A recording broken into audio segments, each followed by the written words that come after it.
अस्सलाम वालेकुम, आदाब, खुशामदीद। आपका प्रोग्राम अब तक आप देख रहे हैं, आपके साथ मैं हूं ज़ुहूर लोलावी। प्रोग्राम की शुरुआत बड़ी खबर के साथ करेंगे और आपको बता दें कि हज 2025 के हवाले से आइंदा दिनों में अहम पेशरफ्त होने वाली है, क्योंकि मरकजी वजीर किरण रिजिजू 5 रोज़ा दौरे पर सऊदी अरब चुके हैं। हज 2025 के हवाले से वो इस दौरे के दौरान अहम मुआहिदे पर दस्तखत करेंगे। अहम मुआहिदे पर दस्तखत की उम्मीद है। आज़मीन हज की तादाद बढ़ाने का मुतालबा हिंदुस्तान की जानिब से किया गया है और उस अहम मुआहिदे पर दस्तखत हो सकते हैं और साथ ही साथ इस दौरे से दोनों ममालिक के दरमियान जो रिश्ते हैं वो मज़ीद मजबूत होंगे। तो हज 2025 के हवाले से भी ये दौरा काफ़ी अहम माना जाता है, क्योंकि जो आज़मीन हज की तादाद बढ़ाने का मुतालबा है उसे भी शायद इस दौरे के दौरान पूरा किया जाएगा। मरकज़ी वज़ीर बराए अक़लियती उमूर किरण रिजिजू सऊदी अरब के 5 रोज़ा दौरे पर रवाना हो गए हैं। ये दौरा हिंदुस्तानी मुसलमानों के ताल्लुक से बहुत अहम साबित होने वाला है, क्योंकि इस दौरे का असल मकसद हज 2025 के उस मुआहिदे पर दस्तखत करना है जिसमें आज़मीन हज की तादाद बढ़ाने का मुतालबा है। मीडिया रिपोर्ट्स के मुताबिक 2025 में हज सफ़र के लिए इस 2 फ़रीक़ी मुआहिदे पर दस्तखत होना है, जिसमें हिंदुस्तान ने 10,000 इजाफी आज़मीन हज के लिए कोटा बढ़ाने का मुतालबा किया है। यानी जो कोटा हिंदुस्तान के पास है उसमें 10,000 का इजाफे का मुतालबा भारत की जानिब से रखा गया है। जानकारी के मुताबिक किरण रिजिजू कल यानी 12 जनवरी को सऊदी अरब के वज़ीर तौफीक बिन फूजान और राबिया से मुलाकात करेंगे। इस दौरान दोनों लीडरान हज मुआहिदे पर दस्तखत कर सकते हैं। मरकज़ी वज़ीर किरण रिजिजू ने इस हवाले से अपने सोशल मीडिया एक्स हैंडल पर इस सऊदी दौरे के हवाले से जानकारी दी और लिखा कि मैं सऊदी अरब जाने के लिए पुरजोश हूँ, जहाँ हम 2025 के लिए 2 फ़रीक़ी मुआहिदे पर दस्तखत करेंगे और दोनों ममालिक के लोगों के दरमियान रिश्तों को मजबूत करेंगे। उन्होंने कहा कि ये दौरा दोनों ममालिक के रिश्तों को मजबूत करेगा। इस दौरे में किरण रिजिजू सऊदी अरब के वज़ीर बराए ट्रांसपोर्ट और लॉजिस्टिक सर्विस सालिहा अल जासीर से भी मुलाकात करेंगे। मुलाकात के दौरान हवाई परवाज़ों, बस और ट्रेन खिदमात के ऑपरेशन से मुतल्लिक तबादला ख्याल होगा। रिजिजू जिद्दा हज टर्मिनल का भी दौरा करेंगे, जिसका इस्तेमाल हिंदुस्तानी आज़मीन हज के ज़रिए किया जाना है। वहाँ हुकूमत हिंद ने एक खुसूसी दफ्तर कायम किया है ताकि आज़मीन हज को ज़रूरी सहूलियात फराहम की जा सके। वाज़ेह है कि सऊदी अरब ने हिंदुस्तान का हज कोटा 2025 के लिए 1,75,025 तय किया है, जबकि हुकूमत हिंद इजाफी 10,000 मुसाफिरों के लिए कोटा बढ़ाने की गुजारिश कर रही है। रिजिजू इसी सिलसिले में सऊदी का दौरा कर रहे हैं, लेकिन कुछ दीगर उमूर पर भी उनकी नज़र है। वो मदीना का भी दौरा करेंगे, जहाँ कुबा और किबलताइन मसाजिद भी पहुंचेंगे। इस दौरान वो सऊदी शाही कुंबा के अराकीन से भी मुलाकात करेंगे, जिसमें शाह मोहम्मद बिन सलमान के मुशीर वली अहद खालिद फैसल और मक्का इलाके के गवर्नर वली अहद सलमान बिन सुल्तान भी शामिल रहेंगे।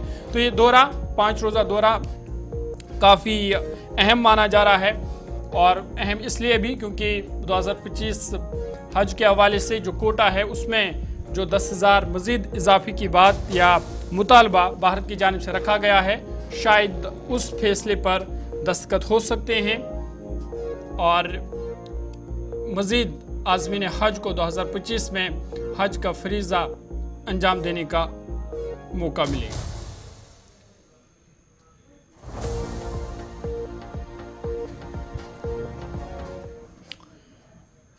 आगे बढ़ेंगे और एक बड़ी खबर की बात करेंगे, और यूपी यानी उत्तर प्रदेश की कनौज से ये बड़ी खबर है, जहां पे बड़ा हादसा पेश आया है।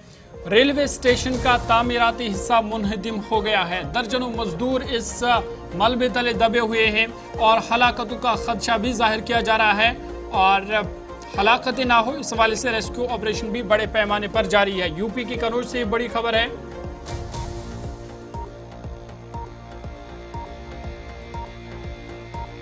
यूपी के कनौज से बड़ी खबर है, जहां पे रेलवे स्टेशन उसकी तामीरात का काम चल रहा था, लेकिन तामीराती हिस्सा जो है वो मुनहदिम हो गया है, जिसके नतीजे में जो काम कर रहे हैं वहाँ पे लोग हैं, करीबन 50 के करीब बताए जा रहे हैं मजदूर हैं, वो मलबे तले दब गए हैं, और इनमें से अगरचे कुछ को बचा लिया गया, निकाला गया है, ताहम कुछ अभी भी मलबे के तले दबे हैं और जिनके लिए हलाकत का खदशा अगर से जाहिर किया जा रहा है, लेकिन बचाव कार्रवाइयाँ बड़े पैमाने पर जारी है। यूपी के शहर कनौज के रेलवे स्टेशन पर एक संगीन हादसा पेश आया जब स्टेशन की तामीराती इमारत का लेंटर डालते वक्त शटरिंग मुनहदिम हो गई। इस हादसे के नतीजे में तकरीबन 35 मजदूर मलबे तले दब गए। अब तक 20 मजदूरों को निकाला जा चुका है, जिसमें से 3 की हालत तशवीशनाक बताई जा रही है। कई मजदूरों की मौत का खदशा भी जाहिर किया जा रहा है।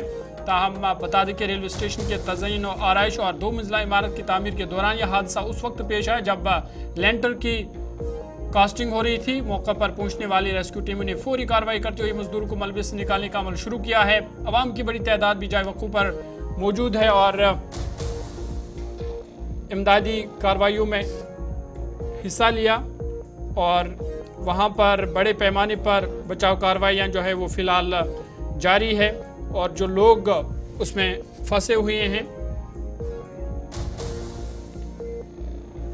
उनको निकालने के हवाले से बड़े पैमाने पर वहां पे जो रेस्क्यू ऑपरेशन है वो जारी है। इस पर मजीद बातचीत करेंगे, सीधा आपको कनौज लिए चलेंगे।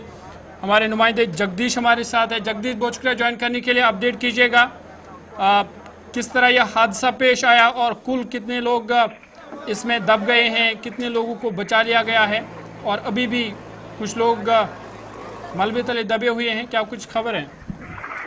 ये सर अमृत भारत योजना के तहत एक रेलवे स्टेशन बन रहा था कन्नौज में, जिसको लेकर यहाँ पर लेंटर डाला था। बल्ली कमजोर लगाई गई थी जिसकी वजह से ये लेंटर नहीं गिरा है। इसमें दबे होने की 23 लोग निकाले जा चुके हैं, जिनकी हालत 7 लोग गंभीर, जिनको रिफर किया जा चुका है। बाकी लोग अस्पताल मेडिकल में है एडमिट। और आगे सर बचाव कार्य बड़ी तेजी से जारी है, प्रशासन पूरा लगा हुआ। 3 NDRF की लगी हुई है, 150 करीब आदमी यहाँ पे बचाव। कहीं न कहीं कमियां तो ठेकेदार की रही हुई है, बाकी रेलवे के इंजीनियर की कमियां रही हैं, जिससे ये हादसा हुआ है। और ये हादसा अभी बचाव कार्य 150 लोग, कई 4-5 JCB मशीन लगी हुई है। अभी इसमें रात भर जब काम चलेगा तभी यहाँ NDRF की टीम कहीं न कहीं कुछ सफलता मिलेगी। जगदीश, ये बताइएगा कि कितने लोगों को बचा लिया गया है और जो लोग मलबे तले से जिन्हें निकाला गया है उनकी क्या हालत है? 30 लोगों को निकाला गया। अभी जो अंदर है या नहीं है ये अभी पुष्टि नहीं की जा सकती, कोई कैजुअलिटी नहीं है जी। कितने लोग अभी भी मलबे तले हो सकते हैं? अभी ये सर नहीं बता सकते अभी जी। अभी ये पुष्टि नहीं हो पा रही है। अभी ये कार्य जारी है, 4 JCB लगी हुई है और 150 NDRF की टीम लगी हुई है। बाकायदा बड़ी तेजी से काम चल रहा है सर। प्रशासन पूरी तरीके से अपना कार्य करवा रहा और अभी ये कार्य जारी है। तो क्या ये माना जाए कि जो वहाँ पे रेस्क्यू ऑपरेशन चल रहा है ये रात भर जारी रहेगा या अंधेरी की वजह से इसको नहीं, सारी व्यवस्थाएं, पूरी लाइट की व्यवस्थाएं है, सारी व्यवस्था है, ये पूरी रात चलेगा जब तक ये रेस्क्यू ऑपरेशन जब ही बंद होगा जब यहाँ पूरा साफ हो जाएगा मलबा क्या है क्या नहीं अंदर। ये जो लोग वहाँ पे, क्या उनके परिवार वाले भी वहाँ पहुँच चुके हैं? नहीं, परिवार वाले सर यहाँ के नहीं है, वो कोई हरदोई का है, कोई बिहार का है, कोई बार दूसरे जिलों के जनपदों गया सर। चलिए, बहुत शुक्रिया तफसीलात फराहम करने के लिए। जगदीश कनौज से तफसीलात फराहम कर रहे थे और फिलहाल बता रहे थे कि रेस्क्यू ऑपरेशन बड़े पैमाने पर जारी है। 50 के करीब अभी जो ज़राए से खबरें मौसूल हुई है, 50 के करीब लोग हैं जो इस मलबे तले दबे थे, जिनमें से 30 के करीब लोगों को बचा लिया गया है 20 के करीब लोगों को। ताहम अभी भी कई लोग हैं जो इस मलबे के तले दबे हुए हैं। फिलहाल बचाव कार्रवाइयां बड़े पैमाने पर जारी है।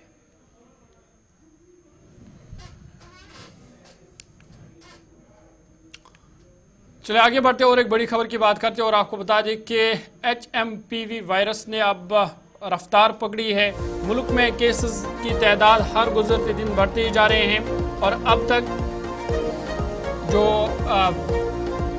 भारत में केसों की तादाद 15 तक पहुंच गई है। ताज़ा केसों की बात करें तो आसाम में 10 माह का बच्चा वायरस की जद में आ गया है।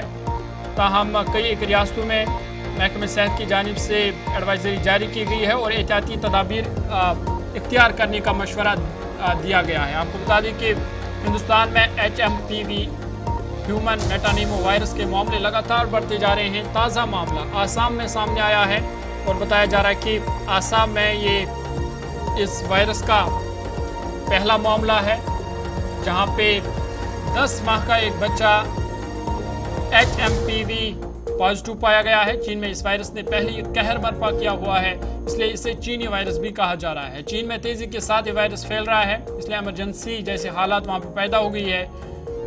दीगर ममालिक भी पहले से ही एहतियाती इकदाम कर रहे हैं। हिंदुस्तान में भी कई रियासतों ने गाइडलाइंस जारी की है ताकि किसी भी सूरत हाल से निपटा जाए, किसी भी तरह की लापरवाही न करने का इरादा जाहिर कर दिया है। आसाम में HMPV का पहला केस दर्ज किया गया है। 10 माह के बच्चे की रिपोर्ट पॉजिटिव बरामद हुई है। अफसरान ने इस सिलसिले में जानकारी दी और कहा कि बच्चे की हालत मुस्तहकम है, मगर फिक्र की कोई बात नहीं है। लेकिन बच्चे को डूबरोगढ़ वाक़ा आसाम मेडिकल कॉलेज में इलाज फिलहाल उनका चल रहा है, लेकिन तेज़ी से केसेस अब बढ़ते ही जा रहे हैं।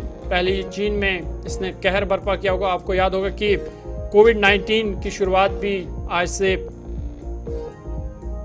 5 बरस कबल चीन से हुई थी और फिर उसने किस तरह की तबाही मचा दी वो मंजर अभी हमारे सामने ही है। लेकिन अब ये दूसरा वायरस जिसने इसकी भी शुरुआत चीन से हुई है। चीन में अस्पतालों में भीड़ देखी जा रही है, लेकिन मुल्क में अगरचे इसका ख़ास असर नहीं देखा जा रहा है। लेकिन पिछले कुछ दिनों से लगातार हर गुजरते दिन के साथ 1 या 2 केसेस आ रहे हैं। वहीं जब हम जम्मू कश्मीर की बात करते हैं तो जम्मू कश्मीर में अगरचे इसका कोई भी असर नहीं है, कोई भी केस नहीं है, लेकिन यहाँ पर भी हुकूमत मुतहरिक है, महकमा सेहत मुतहरिक है और इसके लिए बाज़ाब्ता सेंटर जम्मू में कायम किया गया है और लोगों को भी एहतियात बरतने की ताकीद की गई है।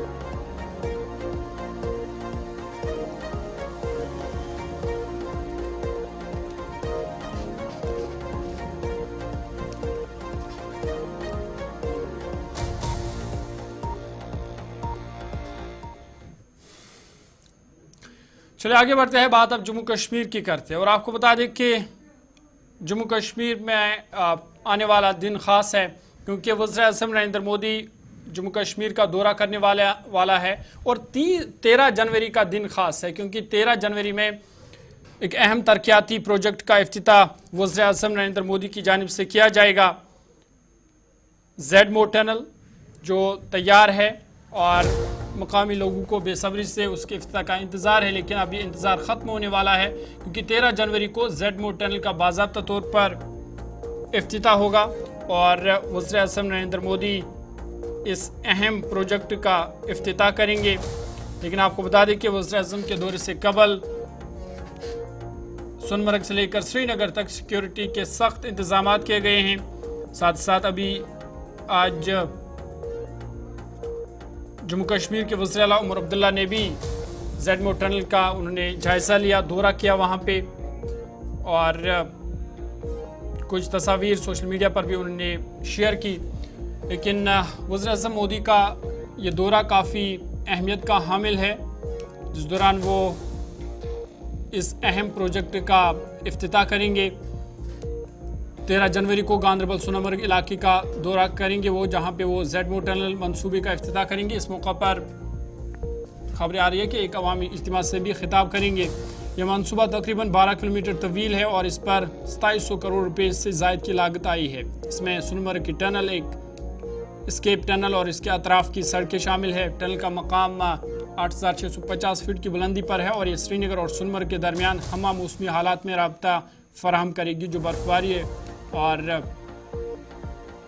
मुतासरा रास्तों को बाईपास करते हुए लद्दाख स्ट्रैटेजिक इलाके तक महफूज और बिला रुकावट रसाई मुमकिन बनाएगी। ये मनसूबा सोनमर्ग को साल भर की सयाहती मंजिल में तब्दील कर देगा, जिससे सर्दियों के मौसम में सयाहत, एडवेंचर स्पोर्ट्स और मकामी रोज़गार के मौके में भी इजाफा होगा और काफ़ी अहमियत का हामिल ये दौरा है। और साथ ही साथ इससे लद्दाख को भी फ़ायदा होगा क्योंकि लद्दाख श्रीनगर शाहरा जो मौसम सरमा में अक्सर बंद रहती है, लेकिन इस टनल के बाद उम्मीद की जा रही है कि लद्दाख और लद्दाख श्रीनगर शाहरा जो है वो भी 12 महीने के लिए बहाल रहेगी। साथ ही साथ एक तरफ से जहां सयाहत को फ़रोग़ मिलेगा, मकामी लोगों को भी रोज़गार कमाने का मौका मिलेगा। लेकिन वज़ीर-ए-आज़म नरेंद्र मोदी की दौरे की जब हम बात करते हैं तो आपको बता दें कि दौरे के पेश नज़र सोनमर्ग गगनगीर को फौजी छावनी में तब्दील कर दिया गया है। गगनगीर के ऊपरी पहाड़ी इलाकों में भी NSG कमांडोज के साथ साथ फौज की तैनाती अमल में लाई गई है। सोनमर्ग, गगनगीर और कंगन तक 20 किलोमीटर हदूद इलाके को सिक्योरिटी फोर्स ने पूरी तरह से सील किया है और टनल के नज़दीक किसी भी आम शहरी को जाने की इजाज़त नहीं दी जा रही है। साथ ही साथ श्रीनगर में भी सिक्योरिटी के सख्त इंतजाम किए गए हैं और आज भी हमने देखा कि मुख्तलिफ जगहों पर, मुख्तलिफ मकामात पर सिक्योरिटी फोर्स के नाके भी लगाए गए थे। हर आने जाने वाले से पूछताछ हो रही थी, उनके शनाख्ती कार्ड चेक किए गए थे, गाड़ियों की तलाशी ली जा रही थी, क्योंकि VIP दौरा है। और इससे पहले जम्मू कश्मीर में वज़ीर-ए-आज़म नरेंद्र मोदी के दौरे से पहले सिक्योरिटी के सख्त इंतजाम किए गए हैं। श्रीनगर में भी मुख्तलिफ मकामात पर सिक्योरिटी फोर्स के नाके लगा दिए गए। श्रीनगर से गुलिस्तानी नुमाइंदा इमरान नाइक को मज़ीद तफसील दे रहे हैं। वज़ीर-ए-आज़म नरेंद्र मोदी 13 जनवरी को वादी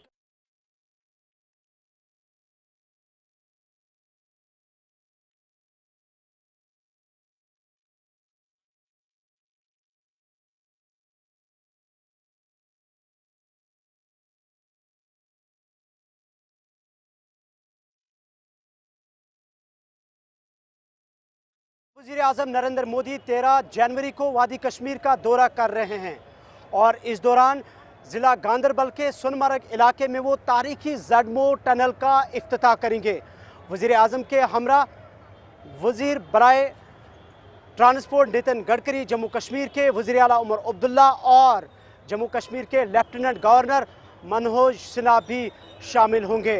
13 जनवरी को सोनमर्ग इलाके में ज़डमो टनल का इफ्तिताह किया जाएगा। तहाँ वादी कश्मीर में सिक्योरिटी के सख्त तरीन इंतजाम किए गए हैं। नाज़रीन, मैं इस वक्त श्रीनगर शहर में बराह रास्त आपके साथ जुड़ चुका हूं और मेरे पस मंज़र में आप देख सकते हैं जम्मू कश्मीर पुलिस और CRPF के एहलकार यहाँ पे तैनात कर दिए गए हैं और पूरे वादी कश्मीर में ज़मीनी व फ़िज़ाई निगरानी भी वज़ीर-ए-आज़म के दौरे के पेश नज़र की जा रही है। बिलखुसूस गांदरबल से श्रीनगर तक और श्रीनगर से सोनमर्ग तक सख्त तरीन सिक्योरिटी और हिफाजती इंतजाम किए गए हैं। जगह जगह पर चेकिंग पॉइंट इस्टेब्लिश किए गए हैं, जबकि CCTV कैमराज से भी पूरे इलाकों की सर्विलेंस की जा रही है। जबकि हसास मकामात पर सिक्योरिटी के चेकिंग पॉइंट्स भी देखने को मिल रहे हैं। और साथ साथ श्रीनगर शहर की बात करें तो मुख्तलिफ इलाकों पे सिक्योरिटी एहलकारों की जानिब से राहगीरों की तलाशी ली जा रही है, बाइक्स को रोका जा रहा है, साथ साथ गाड़ियों को भी रोका जा रहा है और बाज़ाब्ता तौर पर आम लोगों की चेकिंग और फ्रिस्किंग की जा रही है। मजमूई तौर पर वज़ीर-ए-आज़म के दौरे को पुरअमन तरीके से इनेकाद के हवाले से सिक्योरिटी एहलकारों की तरफ से ये चेकिंग और फ्रिस्किंग का अमल जारी है। वाज़ेह है कि वज़ीर-ए-आज़म नरेंद्र मोदी भारत के तीसरी मरतबा वज़ीर-ए-आज़म बनने के बाद ये उनका वादी कश्मीर का दूसरा दौरा होगा, जबकि उमर अब्दुल्ला की नेशनल कॉन्फ्रेंस की बनने वाली सरकार के बीच में वज़ीर-ए-आज़म नरेंद्र मोदी का ये वादी कश्मीर का पहला दौरा होगा। याद रहे कि गुज़िश्ता साल अक्टूबर में गांदरबल के सोनमर्ग इलाके में इसी ज़डमो टनल के सामने मिलिटेंटों की तरफ से एक हमला भी किया गया था। उसके बाद टनल के इर्द गिर्द सिक्योरिटी के सख्त तरीन इंतजाम किए गए हैं और वाज़ेह रहे कि ये जो टनल का इफ्तिताह किया जा रहा है, ये tunnel strategic point of view से इंतहाई अहमियत की हामिल करार दी जा रही है। इंतज़ामिया की तरफ से तमाम तर इंतजाम कर दिए गए हैं, जबकि वज़ीर आला उमर अब्दुल्ला ने देर शाम को ज़डमो टनल का दौरा किया और उनके हमरा कई सारे सरकारी ऑफिशल्स भी मौजूद थे। मजमूई तौर पर प्राइम मिनिस्टर का दौरा 13 जनवरी को वादी कश्मीर होने जा रहा है और इस सिलसिले में सिक्योरिटी एहलकारों की तैनाती सख्त कर दी गई है, जबकि CCTV कैमराज और ज़मीनी व फ़िज़ाई निगरानी को भी सख्त कर दिया गया है। हुकाम की तरफ से दौरे के हवाले से तमाम तर इंतजामात को हतमी शक्ल दी गई है। कैमरा पर्सन मोहम्मद शफी के साथ गुलिस्तान न्यूज़ के लिए इमरान नाइकू, श्रीनगर। इधर जम्मू कश्मीर के वज़ीर आला उमर अब्दुल्ला ने ज़डमो टनल का जायज़ा लिया है। उन्होंने इस मौके पर कहा कि ज़डमो टनल सोनमर्ग को साल भर सयाहत के लिए खोल देगी और इस इलाके को एक बेहतरीन स्की रिज़ॉर्ट में तब्दील करने की राह हमवार करेगी। उमर अब्दुल्ला ने ज़डमो टनल मनसूबे की जगह का दौरा किया ताकि वज़ीर-ए-आज़म के दौरे की तैयारियों का जायज़ा लिया जा सके। उन्होंने समाजी राब्ता एक्स पर एक पोस्ट में कहा कि आज सोनमर्ग का दौरा किया और वज़ीर-ए-आज़म नरेंद्र मोदी के पीर को होने वाले दौरे की तैयारियों का जायज़ा लिया। ज़डमो टनल का इफ्तिताह सोनमर्ग को साल भर सयाहत के लिए खोल देगा। सोनमर्ग को अब एक बेहतरीन स्काई रिजॉर्ट के तौर पर तरक्की दी जाएगी। उन्होंने मजीद कहा कि मकामी आबादी को सर्दियों में नकल मकानी नहीं करनी पड़ेगी और श्रीनगर से करगिल लेह के का जो सफ़र है वो भी कम वक्त में अब पूरा हो जाएगा। वज़ीर आला ने टनल की जगह और सोनमर्ग के मनाजिर की फ़िज़ाई तस्वीरें और वीडियोज़ भी सोशल मीडिया पर शेयर की। वज़ीर आला के हमरा मशीर नासिर असलम वानी, MLA कंगन और सूबाई इंतज़ामिया के अफसरान और दीगर अफसरान भी मौजूद थे।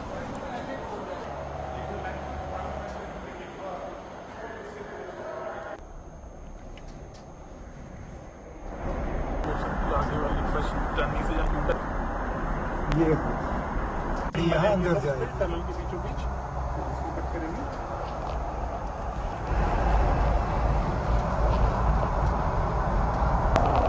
थोड़ा सा यहाँ पे मॉडल बनेंगे।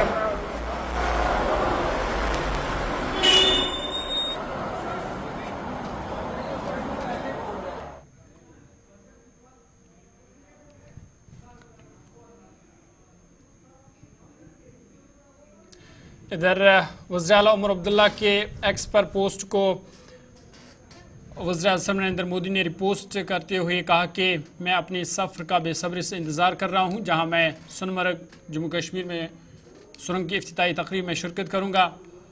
उन्होंने मज़ीद लिखा कि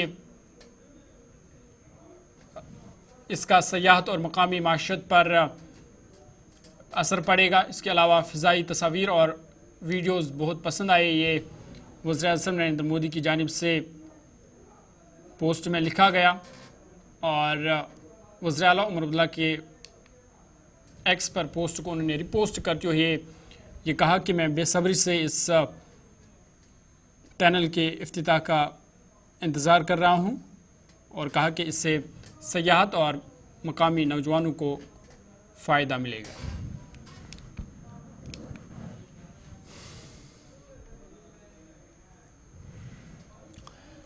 ज़ेडमो टनल के इफ्तिताह का मकामी लोगों को भी बेसब्री से इंतज़ार है। MLA कंगन मियां मेहर अली ने कहा कि इससे न सिर्फ सयाहत को फ़रोग़ मिलेगा बल्कि मकामी नौजवानों के लिए रोज़गार के नए मौके भी फराम होंगे। कश्मीर ब्यूरो चीफ मोहम्मद सलीम वानी से उन्होंने बातचीत की है। ज़ेडमो टनल की इनाग्रेशन 2 दिन के बाद होने वाली है। PM नरेंद्र मोदी उसके इनाग्रेशन इसी सबब के बीच में हमारे साथ है MLA कंगन मियां मेहर अली। क्या है इसका इसमें बोलना, क्या है इसकी वेलकम स्टेप है, क्या कहना है, उससे जानना चाहेंगे। वालेकुम सलीम साहब, मैं आपका बड़ा शुक्रगुजार हूँ कि आपने आज अपने कीमती वक्त से आप यहाँ आए, तो आपने मुझे वक्त दिया, मैं बड़ा शुक्रगुजार हूँ। सबसे पहले तो मैं प्राइम मिनिस्टर साहब का बहुत शुक्रगुजार हूँ कि वो आ रहे हैं इस टनल की इनॉग्रेशन के लिए। तो ये जो टनल जो बन रहा है, इसकी वजह से हमारा जो कंगन का जो एरिया है इसको बहुत ज़्यादा बूस्ट मिलेगा। हर आदमी जो है उसके लिए फ़ायदे की बात है। टूरिज़्म को बहुत बूस्ट मिलेगा, ढाबे वाले को बूस्ट मिलेगा, सुमो वाले को बूस्ट मिलेगा। तो एम्प्लॉयमेंट जो है वो काफ़ी ज़्यादा जनरेट होगी कंगन कॉन्स्टिट्यूंसी में, डिस्ट्रिक्ट गांधरबल की अगर मैं बात करूं। और फिर अगर मैं आपको बैकग्राउंड में अगर मैं जाऊं तो ये जो टनल की जो मैं आपको वक्त लूंगा थोड़ा सा, जो इसकी हिस्ट्री है वो, इसको जो स्टार्ट किया वो मेरे फादर साहब ने किया था, तब वो फॉरेस्ट मिनिस्टर थे 2008 में। ये उनके दौरान में स्टार्ट हुआ। ये उनका बड़ा एक ड्रीम प्रोजेक्ट था, एक उनका विजन था आगे का। उनका विजन था कंगन के लोगों के लिए, उनका विजन था कि तब लोग बोलते थे कि मैं भी था, हम तब बोलते थे कि कब बनेगा ये टनल। तो ऐसा नहीं होता है, पर ये टनल बना, लोगों को फायदा हुआ, उनका विजन आज उनका ख्वाब पूरा हुआ। ये उन्हीं की मेहनत की वजह से ये टनल बना। तब उनने बहुत मेहनत की मियाँ साहब ने इस टनल के लिए, हर जगह गए, बीकन से बात की, हायर अथॉरिटीज में बात की, नेशनल कॉन्फ्रेंस की गवर्नमेंट थी तब। तो उन्हीं की वजह से ये मेन क्रेडिट जो है, मेन जो स्टेप है, ये उन्हीं की वजह से बना। ये एक लीडर का विजन था, उनका विजन था कंगन के अवाम के लिए। तो दूसरा, प्राइम मिनिस्टर साहब का हम बड़ा शुक्रगुजार करते हैं, वो आ रहे हैं यहाँ, मैं हम सब उनका बड़ा वेलकम कर रहे हैं। वो आ रहे हैं, इस ठंड के मौसम में आ रहे हैं, टनल को इनॉग्रेट कर रहे हैं, ये हमारे लिए बड़ी खुशी की बात है। और उसके बाद गांधरबल में जो और डेवलपमेंट प्रोजेक्ट्स आ रहे हैं, हमारा पावर हाउस है वो भी जल्दी स्टार्ट होना चाहिए। तो हमारी जो ये पांदिश वाली जो रोड है, मनीगाम टू पांदिश। आगे बढ़ते हैं। पटन पुलिस ने पटन के हमरे में टेरिटोरियल आर्मी के 163 बटालियन कैंप पर दस्ती बम हमले का मामला कामयाबी से हल कर लिया है। बता दें कि ये वाक़ा 7 जनवरी 2025 को पेश आया था, जब शुमारी कश्मीर के बारामूला जिले में फौजी कैंप पर ग्रेनेड फेंका गया। हमले के बाद बारामूला पुलिस ने बड़े पैमाने पर ऑपरेशन शुरू किया, जिसके नतीजे में वाक़े में मुलव्वस 3 मिलिटेंटों को गिरफ्तार कर लिया गया है। बताया जा रहा है कि ऑपरेशन के दौरान उनसे असला व गोला बारूद भी बरामद किया गया है, जिसमें पिस्तौल, AK-47 राइफलें और दस्ती बम भी शामिल है।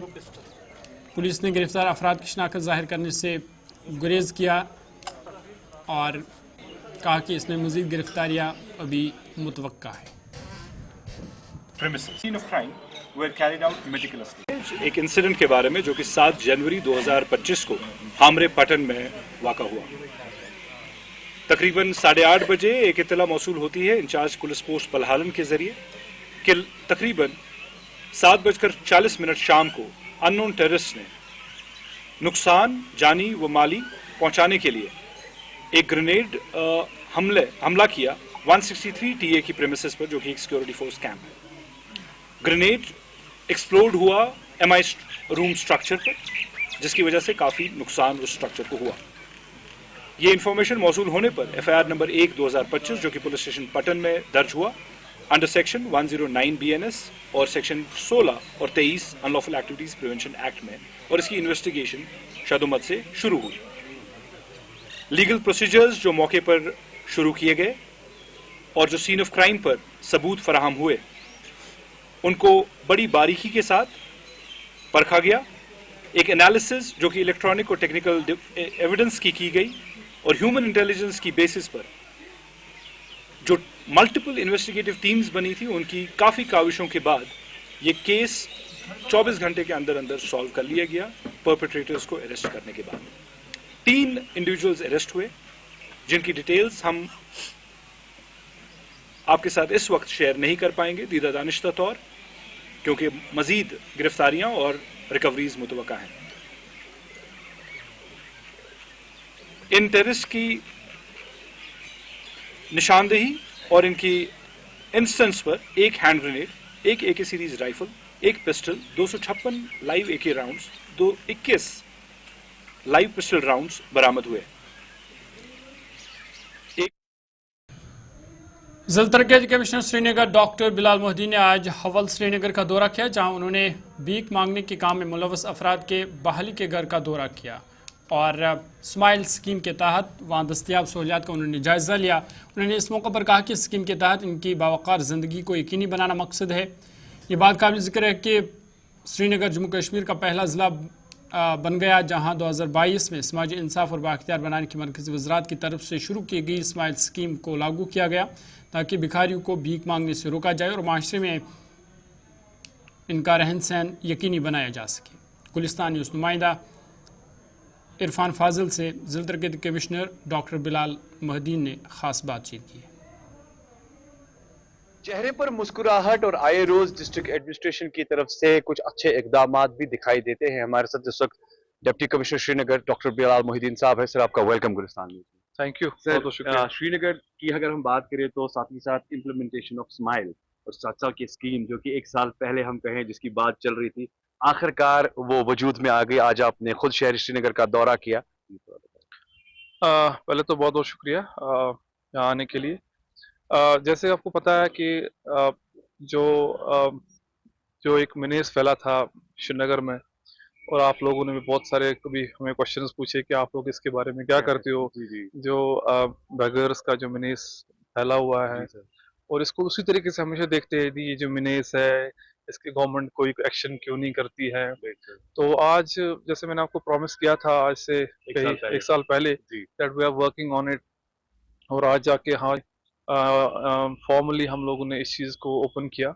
जो स्माइल स्कीम है, support for marginalised communities for livelihood and enterprise, जो ministry of social justice and empowerment की स्कीम है, वो बड़ी मेहनत से हम लोगों ने यहाँ पर फाइनली अप्रूवल लेके गवर्नमेंट ऑफ इंडिया से यहाँ इम्प्लीमेंट करवाया है। तो हवल में हमारा सेंटर इम्प्लीमेंट हुआ है और वहाँ पर अभी 50 कैपेसिटी के है, 50 लोग वहाँ रह सकते हैं। वहाँ खाने पीने का इंतज़ाम है, रहने का है, हीटिंग का है, और साथ ही साथ वहाँ पर हमने स्किल एम्पावरमेंट सेंटर भी रखा हुआ है। एज ऑफ नाउ हमारे पास वहाँ पर टेलरिंग एंड कटिंग है, बुटीक है, बल्ब मेकिंग है, उस चीज़ को हम लोगों ने बढ़ावा दिया है। और ये एक बहुत खुशी की बात, मतलब माहौल है कि हम लोग उस डायरेक्शन में श्रीनगर में देख रहे हैं कि दैट अब हम जो लोग इन इन प्रोफेशन जो बैगरी है, इसमें जो कम्युनिटीज है, जो लोग हैं, उनको हम रिहेबिलिटेट करेंगे, ना कि ये सिर्फ एक, जैसे आप कह रहे हैं, शेल्टर होम नहीं है, ये एक रिहेबिलिटेशन स्कीम है जहाँ पर हम लोग इनको लाएंगे, इनकी क्वालिटी ऑफ लाइफ भी बड़ी होगी, बेहतर होगी, और लाइवलीहुड जो है सबसे इम्पोर्टेंट है कि इनको स्किल एम्पावर करना, इनको एक रोजगार का जरिया देना, और साथ ही साथ जो बच्चे हैं इसमें, मैं वही पूछने वाला था कि क्योंकि बच्चों की लेकर बात करें, एजुकेशन है, बाकी चीजें हैं, साथ ही साथ जो बच्चे हैं उनका भी हम लोगों ने, जो हमारे चाइल्ड केयर सेंटर्स है और जो नेबरिंग स्कूल्स है, उनमें हम इनका एडमिशन कराएंगे, वो हम पूरा डिस्ट्रिक्ट एडमिनिस्ट्रेशन उसको देखेगी, और इनको भी हम लोग अच्छी एजुकेशन, अच्छी हेल्थ वो प्रॉपर तरीके से दी जाएगी। बहुत सारे लोगों ने क्वेश्चन पूछा कि अभी आजकल हर टाइम ट्विटर आप लोग भी टैग करते हो कि गवर्नमेंट क्यों नहीं एक्शन लेते। मैं बताता चलूं आपको, जो बैगरी है वो पहले जो है इसको एक क्रिमिनल एक्टिविटी की तरह देखते थे। जैसे हमारा ये एक्ट था Jammu and Kashmir prevention of बैगरी एक्ट 1960 है, और उसके रूल्स 1964 में बने थे। उसमें इस एक्टिविटी को क्रिमिनल एक्टिविटी बनाया गया है, जिसमें डिस्ट्रिक्ट मजिस्ट्रेट ऑर्डर निकालते थे और उसको बैन करते थे, और फिर वो हिदायत देती थी पुलिस को कि इसको जी अरेस्ट करिए इन लोगों को जो ऐसा करते हैं। लेकिन इस बहुत ह्यूमन राइट्स कमीशन ने, या सुप्रीम कोर्ट हो गए, या हाई कोर्ट की जजमेंट्स हो गए, तो इस चीज को उन्होंने बोला कि ये गलत है, और हमें जो एक वेलफेयर स्टेट का जो काम है वो ऐसा होना चाहिए कि जो भी कम्युनिटीज है उनको देखिए कि प्रॉब्लम क्या है। अगर कोई बैगिंग करता है, there should be some reason behind, ठीक है। तो किसी ने चलिए आगे बढ़ते हैं। आपको बता दें कि वादी लोलाब में एक रोज़ा विंटर फेस्टिवल उसलूबी के साथ इख्तिताम को पहुंचा, और आज के इस फेस्टिवल में कारवन देवर लोलाब में ये मनाया गया, जहां पर लोगों का रश देखा गया, और सकाफती और कल्चरल प्रोग्राम पेश किए गए। साथ ही साथ मुख्तलिफ महकमों की जानिब से स्टॉल्स भी लगाए गए थे, और मुख्तलिफ प्रोग्राम यहाँ पर पेश किए गए। तालिब इल्मों ने रंग बिरंग प्रोग्राम पेश किए, और साथ ही साथ सकाफती और तमद्दुनी प्रोग्राम भी पेश किए गए। ज़िला तरक्याती कमिश्नर कुपवारा आयशी सूडान भी वहाँ पर मौजूद थी। उनके अलावा DDC, BDC और ज़िला इंतज़ामिया के तमाम अफसरान के साथ साथ मकामी लोग और मुख्तलिफ़ इलाक़ों से और मुख्तलिफ़ अज़ला से आए हुए लोग वहाँ पर मौजूद थे, जिन्होंने इस फेस्टिवल में शिरकत की। और इस फेस्टिवल में मुख्तलिफ़ प्रोग्राम्स भी पेश किए गए। साथ ही साथ घुड़सवारी का भी लोगों ने मज़ा लिया। महकमे सपोर्ट्स की जानिब से भी मुख्तलिफ गेम्स का इनकाद किया गया था, और मुख्तलिफ जो फ़नकार हैं उन्होंने अपने फ़न का मुज़ाहिरा किया, और जो लोग वहाँ पर आए थे वो उससे भी लुत्फ़ अंदोज़ हुए। और ऐसे इक़दाम उठाने पर मुकामी लोगों ने इंतज़ामिया का शुक्रिया अदा किया है। और इस फेस्टिवल का मकसद था कि लोलाब को सेहती नक्शे पर लाया जाए, क्योंकि कई ऐसे मकामात हैं जिनको एक्सप्लोर करने की ज़रूरत है। ख़ासकर Lolab land of love and beauty जिसे कहा जाता है, इसे मज़ीद सेहती नक्शे पर इसे लाने की ज़रूरत है। और आज जो लोग वहाँ पर आए थे उन्होंने भी वहाँ पर वो खूब लुत्फ़ अंदोज़ हुए, और ऐसे प्रोग्राम मुनक़्क़द करने पर इंतज़ामिया का उन्होंने शुक्रिया भी अदा किया। एफर्ट्स एडमिनिस्ट्रेशन को लगाने पड़े, उनको इन चीज़ों को प्रमोट करने के लिए लगाना चाहिए। ताकि इससे क्या होता है कि अट्रैक्शन बढ़ जाती है, जो कि टूरिस्ट यहाँ पे आते हैं, चाहे लोकल्स है हमारे स्टेट के या आउटसाइडर्स है या अबॉर्ड के ये टूरिस्ट हैं, वो यहाँ की तरफ रागिब हों। मैं यही समझूंगा कि हर किस्म की सुविधा, हर किस्म की सहूलियत यहाँ पे मैसर होनी चाहिए। यहाँ ही नहीं बल्कि बंगस में या टीटवाल है या केरल साइड में है, या कहूँगा कि एडमिनिस्ट्रेशन ने अपनी तरफ से कोशिशें की हैं और भी कोशिश, ताकि यहाँ की जो कुछ चीज़ें ऐसी बढ़ानी है जहाँ इसकी खूबसूरती, कहूँगा कि एडमिनिस्ट्रेशन ने अपनी तरफ से कोशिशें की हैं और भी कोशिशें करनी है, ताकि यहाँ की जो कुछ चीज़ें ऐसी बढ़ानी है जहाँ इसकी एफर्ट्स एडमिनिस्ट्रेशन को लगाने पड़े, उनको इन चीज़ों को प्रमोट करने के लिए लगाना चाहिए, ताकि इससे क्या होता है कि अट्रैक्शन बढ़ जाती है, जो कि टूरिस्ट यहाँ पे आते हैं, चाहे लोकल्स है हमारे स्टेट के या आउटसाइडर्स है या अबॉर्ड के ये टूरिस्ट हैं, वो यहाँ की तरफ रागिब हों। मैं यही समझूंगा कि सबसे पहले हम डिस्ट्रिक्ट एडमिनिस्ट्रेशन का शुक्रिया अदा करना चाहेंगे, पर्टिकुलरली हमारी जो डीसी मैम है उसका। उनकी तरफ से तमाम इंतजामात बिल्कुल अप टू द मार्क हैं, हर एक डिपार्टमेंट, हर एक एजेंसी ऑन टो है, तो लोगों के लिए तमाम अरेंजमेंट डिस्ट्रिक्ट एडमिनिस्ट्रेशन की तरफ से बिल्कुल तसल्ली बख्श है। तो इस बाकी लोगों को यहाँ इजाज़त मिली अपने स्टॉल्स लगाने के लिए। लोलाब एक बहुत खूबसूरत वादी है, लेकिन कहीं ना कहीं उस तर्ज पे जो है वो टूरिज़म मैप पे अभी नहीं है, तो ये उसी सिलसिले में एक पहल है और मैं बहुत शुक्रगुजार हूँ जो हमारी ज़िला इंतज़ामिया है, डिस्ट्रिक्ट एडमिनिस्ट्रेशन है और डिपार्टमेंट ऑफ टूरिज़म है, जिन्होंने ये फेस्टिवल है ऑर्गेनाइज़ किया है, विंटर फेस्टिवल। और इंशाल्लाह आने वाले टाइम में और भी ऐसे फेस्टिवल जो हैं ऑर्गेनाइज़ किए जाएंगे। काफ़ी आप देख रहे हैं कितनी भारी तादाद लोगों की है, आम लोगों की, जो इस ठंड में आए हैं यहाँ पे इन सब की हौसला अफजाई करने के लिए। तो उम्मीद की जा रही है कि इस तरह के फेस्टिवल मज़ीद मुनक़्क़द किए जाए, ताकि एक तरफ से सयाहत को फ़रोग मिले, दूसरे जो बेरोज़गार नौजवान हैं उनको भी कहीं ना कहीं उनके लिए भी रोज़गार के मौके पैदा हो। लोला वेंडर फेस्टिवल मेले में मुख्तलिफ़ महकमों की जानिब से स्टॉल्स भी लगाए गए थे। फ़ौज की जानिब से भी वेपन डिस्प्ले का स्टॉल सजाया गया था, जिसमें मुख्तलिफ़ हथियार नुमाइश के लिए रखे गए थे। साहिल शमीम इस हवाले से मज़ीद तफसील दे रहे हैं।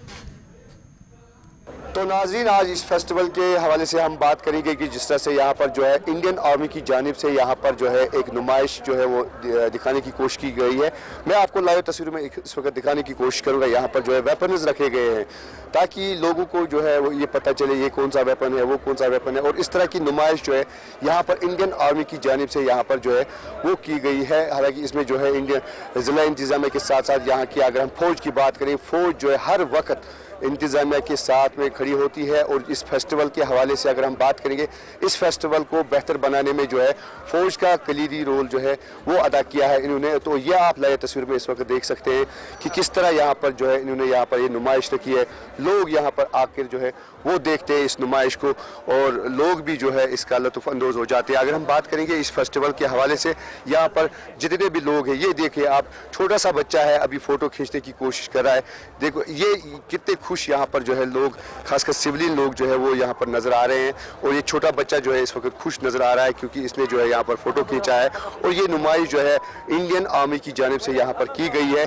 और यहाँ पर और भी, हालांकि इसमें जो है इंडियन आर्मी के जवान जो है वो यहाँ पर खड़े नज़र आ रहे हैं, वो भी जो है यहाँ पर बखूबी इस फेस्टिवल में जो है अपना हिस्सा जो है बरकरार बनाए रखे हुए हैं। और ये आप देख सकते हैं तस्वीरों में किस तरह यहाँ पर जो है छोटे छोटे बच्चे जो है इन चीज़ों के साथ जो है वो अपना फ़ोटो खिंचवाने की कोशिश करें, फ़ोटो खिंचवाते हैं, ताकि ये लोग जो है खुश हो जाते हैं कि फ़ौज की जानिब से जिस तरह से यहाँ पर ये इनिशिएटिव लिया गया है।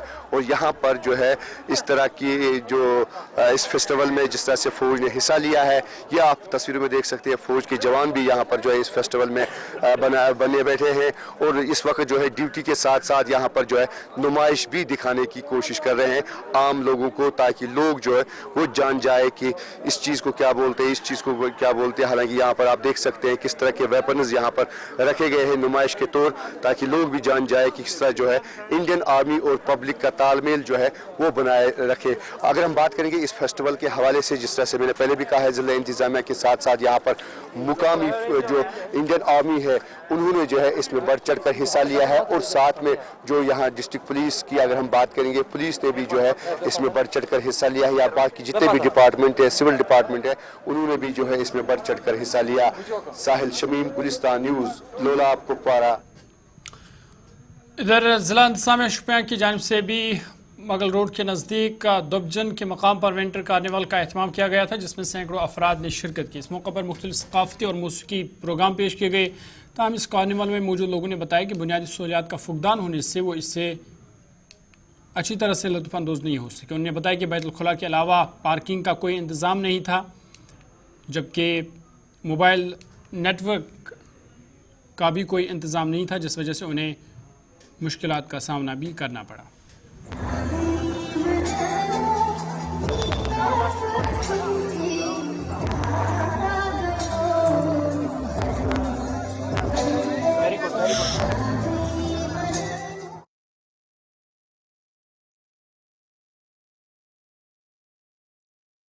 काम में रहता है, but it was a challenge because this we were doing first time, लेकिन it is a successful event. We have lot of people, still people are coming in, lot of youth, lot of children, lot of families, elderly, civil society के members and media fraternity, every arrangement was made. We are trying our best. बहुत अच्छा programme हो रहा है, तो snow भी अच्छी है and people are enjoying. Cultural program is going on, sports activities are going on, skiing is going on, and we have alternate vehicle here. Lot of fun, and it is just start. Abhi to bus program mein prize distribution and quiz competition that will start, and I'll announce।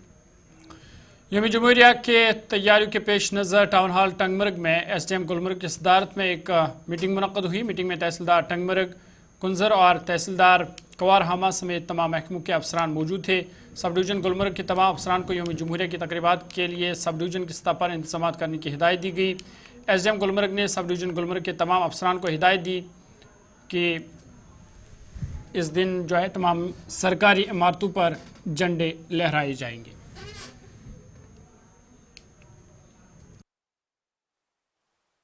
आज हमने SDM साहब की सदारत में एक meeting conduct की, जो भी कंसर्न डिपार्टमेंट्स है, जो उनके रिस्पॉन्सिबिलिटीज़ होंगे जब हमारा मेन फंक्शन होगा यहाँ पे 26 जनवरी को, किस डिपार्टमेंट का क्या रोल रहेगा, क्या उनको काम करना है, उस मुतालिक हमने यहाँ पे मीटिंग आज कंडक्ट। और इसमें ये भी हमारा है जो बाकी ऑफिसेज है हमारे गवर्नमेंट के, जो ऑफिसेज है हमारे, चाहे तहसील ऑफिसेज है, बाकी हायर सेकेंडरीज है, वहाँ पे भी हर ऑफिस पे फ्लैग होस्टिंग हो जाएगी और उनको वहाँ पे फ्लैग होस्टिंग करके यहाँ मेन।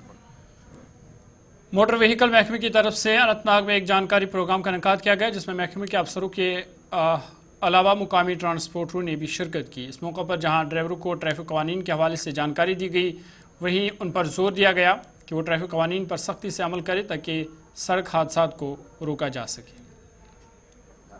दबाव यस कलस नहीं बच वो हेलमेट सही लैंड ड्राइविंग पन्ने लैंडस मज पकान ओवरटेकिंग में करा। देखिए जी, जो हमारा डिपार्टमेंट है ये लगभग 90% जो सर्विसेज देता है ऑनलाइन। इस हवाले से हमारे पास एप्लीकेंट्स आते हैं, चाहे वो फिटनेस के लिए आते हैं या ड्राइविंग स्किल टेस्ट के लिए आते हैं। तो पहली, जैसे आपको पता है कि रोड सेफ्टी मंथ जो 1 जनवरी से शुरू हुआ है, जो 31 जनवरी तक चलेगा, तो हमारा पहला यही रहता है कि जो एप्लीकेंट्स हैं हम उनको जमा कर लेते हैं, या फिर हम टाउन में भी निकलते हैं, गांव में भी पहुंच जाते हैं, तो उनको road safety rules and regulations के हवाले उनको अवेयर करते हैं और उनको बता देते हैं कि ये जो road safety rules and regulations है इनको अपनाना कितना ज़रूरी है। और जनूबी कश्मीर कंडीपोरा कुलगाम के रहने वाले लोगों ने नाराजगी का इजहार करते हुए कहा कि कंडीपोरा, छताबल और आसपास के इलाकों में सड़क की हालत खस्ता हाल हो चुकी है, जिस वजह से उन्हें काफ़ी मुश्किलों का सामना करना पड़ रहा है। उन्होंने हुकाम पर इल्ज़ाम लगाया कि तामीर और तरक्की के लिहाज से इन इलाकों को नज़रअंदाज किया गया है। उन्होंने ज़िला इंतज़ामिया से अपील की है कि सड़क की मरम्मत की जाए ताकि लोगों की मुश्किलात दूर हो सके। इम्तियाज़ अहमद रोजान कंडीपोरा, ये रोड खराब जबरदस्त, ये आब खसान दरियाव खसान, करे लटि डीसी सोबस दप करू कह यपर शुर पकान स्कूल डिलीवरी कह बार मुश्किल गसान, ये कर सेजर ये सामने वारिया लट कर कोशिश कर अक दो जुलूस ये मुतलिक कर वारिया कह तो मतलब ये खसन ये आब आसान शुरन हेकन यप पकित गाड़ हेकन पकित स्कूटर कह यप मजबूरी तो मगर यप हेकन पकित कहें डीसी साहबस ये कि ये करो सा जल्द कह कार्रवाई कि रोड गु जनाब मोहतरमा ठीक रोजान कंडीपोरा रोड गसान ये तरन छत बल मगर चूत मुश्किल गन शुमार तो कह ड्रेन जीबी कस्बा त्राल के बस स्टैंड की हालत दिन ब दिन खस्ता हाली में तब्दील हो रही है, जिससे इलाके के लोगों को सख्त मुश्किलात का सामना करना पड़ रहा है। मुकामी लोगों के मुताबिक जब से ये बस स्टैंड वजूद में आया है तब से इसकी तजदीद मरम्मत नहीं की गई है। उन्होंने अब जिला इंतजामिया से मुदाखलत की अपील की है।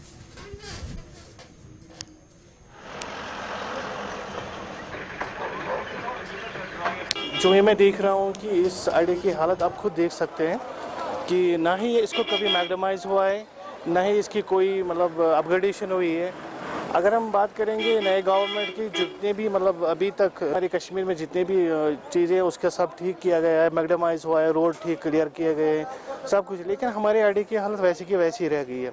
आप खुद भी देख सकते हैं यहाँ पे कितने गड्ढे हैं, गाड़ियों को चलने में दुश्वारी हो जाती है। अगर हम मतलब ये पूरी मेन जो त्राल स्टैंड है जिसके अंडर इतने गाँव आ रहे हैं, सभी की गाड़ियाँ यहीं से निकलती है। तो हमने इससे पहले भी गवर्नमेंट से एक रिक्वेस्ट की है कि हम इस अड्डे का ख्याल रखिए, कुछ मैग्डमाइज कर दीजिए, या मतलब इसमें यहाँ पे बारिश आती है वो सीधे यहाँ दुकानों से चली जाती है। डीसी साहब से भी हमने रिक्वेस्ट किया, वो लास्ट टाइम यहाँ पे वो आया था, अभी उसने यहाँ पे मतलब खुद भी देख लिया यहाँ पे, उसने उस टाइम मतलब यहाँ पे के जो म्यूनसिपल काउंसिलर उससे भी हमने कहा है कि इससे कम से कम ये म्यूनसिपल काउंसिल के अंडर ही आ रहा है। हमने उससे भी रिक्वेस्ट की है कि इस चीज़ का ख्याल रख लीजिए, लेकिन कुछ नहीं हुआ है अभी तक। बहुत ज़्यादा मतलब ये हमारे साथ बहुत मतलब नाइंसाफ़ी हो रही है। मतलब गाँव में अगर हम पहाड़ की बात करेंगे, जंगलों में मतलब जो दूर दराज इलाके वहाँ पे सड़कें बिछाई गई है, मैग्डमाइज हुआ है। इस अड्डे पे कभी भी तवज्जो नहीं दिया गया है। तो जो भी मतलब स्थिति है, हमने उससे भी रिक्वेस्ट किया था मिनिस्टर मतलब जो